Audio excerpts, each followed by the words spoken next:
Hi friends, welcome back to my channel. ఈరోజు నేను చెప్పబోయే కథ పేరు మోసకారి పిల్లి. అనగనగా ఒక అడవిలో ఒక పులి ఉండేది.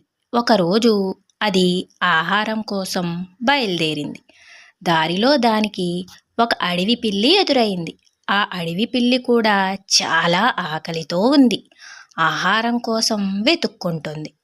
అడవి పిల్లిని చూడగానే పులికి నోరూరింది. తటాలున దాని వెంటపడింది. బాబోయ్, నా ఆకలి సంగతి సరే, ఈ పులికి ఆహారం మాత్రం కాకూడదు అనుకుంటూ అడవి పిల్లి తోచిన దిక్కుకు పరుగు తీసింది. కనపడిన ఆహారాన్ని పులి ఊరికే ఎందుకు వదులుతుంది? అది పిల్లి ఎటుపోతే అటుపోయింది. అడవి పిల్లికేమో ఆయాసం ఎక్కువయింది. ఎట్లా దేవుడా, దీన్నించి తప్పించుకోవడం అని అది అట్లానే పరిగెత్తుతూ గబగబా ఒక చెట్టు పైకి ఎగబ్రాకింది.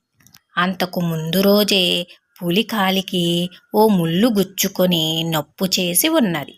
పరుగు పెట్టటమైతే ఎలాగో ఒకలాగా చేస్తున్నది, కానీ చెట్టుపైకి ఎగప్రాకటం మటుకు ఇంకా వీలవ్వట్లేదు దానికి. అందుకని అది గుర్రు గుర్రుమంటూ చెట్టు క్రిందే చక్కర్లు కొట్టడం మొదలుపెట్టింది.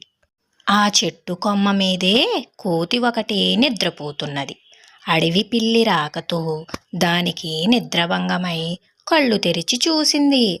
అడవి పిల్లి గబుక్కున దాన్ని కాళ్ళు పట్టుకుని, బాబాబు, నన్ను కాపాడు, చెట్టు కిందే ఒక పులి నా కోసం కాచుకుని కూర్చుంది, కొద్దిసేపు ఆశ్రయం ఇవ్వు, నా ప్రాణాలు నీ చేతుల్లో ఉన్నాయి అని ప్రాధేయపడింది.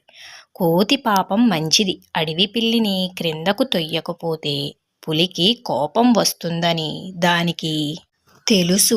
అయినా పిల్లి తనని కాపాడమని వేడుకున్నది కదా అని అది సరే అని తల ఊపి తిరిగి నిద్రలోకి జారుకుంది. అడవి పిల్లి ఎప్పటికైనా కిందకి దిగుతుంది, దాన్ని తను తినాలి అని పంతం పట్టిన పులి ఆ రాత్రంతా చెట్టు కిందే కాపు కాసింది. తెల్లవారు వస్తున్న పులి కదలకపోయేసరికి అడవి పిల్లికి ఊపిరాడలేదు. ఎట్లా అయినా సరే పులిని ఇక్కడి నుంచి పంపించేయాలి అని ఆలోచించటం మొదలుపెట్టింది. చివరికి దానికో ఉపాయం తట్టి కోతి వైపు చూసింది. కోతి గాఢ నిద్రలో ఉంది. ఈ కోతిని కిందకు తోసేస్తే పులి దాన్ని తింటుంది. ఒకసారి కడుపు నిండిందంటే పులి ఇంకా ఇక్కడ ఉండదు, వెళ్ళిపోతుంది. అది తినగా కోతి మాంసాన్ని నేను కూడా తినొచ్చు, నా ప్రాణాలను కాపాడుకున్నట్లు ఉంటుంది, ఈ పూటకు నా కడుపు కూడా నిండుతుంది అనుకున్నది మోసకారి పిల్లి. ఆ ఆలోచన వచ్చిందే తడువు కోతిని కిందకు తోసేసింది. అయితే కోతి పడడం సరిగ్గా పులి నెత్తి మీద పడింది. ఆ బరువుకు పులికి తల తిరిగినట్లయింది. ఒక్క ఉదుటున లేచి బ్రతుకు జీవిడా అని అడవిలోకి పరుగు తీసింది.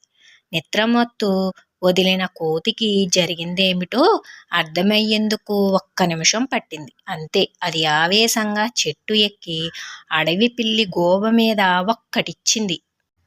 గోవ గుయ్యుమన్న అడవి పిల్లి పట్టు తప్పి కింద పడింది. దాని నడ్డి విరిగింది. అయితేనేమి, పులి పారిపోయింది. దేవుడా, అది చాలు. కోతి ఇచ్చిన బహుమానంతో నాకు బాగా బుద్ధొచ్చింది. ఇంకా ఏనాడు ఎవ్వరిని మోసం చెయ్యను అంటూ అది తన ఇంటికేసి పరుగు పెట్టింది. ఎలా ఉంది ఫ్రెండ్స్ ఈ కథ? మీకు నా కథలు గనక నచ్చినట్లయితే నా వీడియోస్ని లైక్ చేసి, షేర్ చేసి, సబ్స్క్రైబ్ చేసుకోండి. Thank you.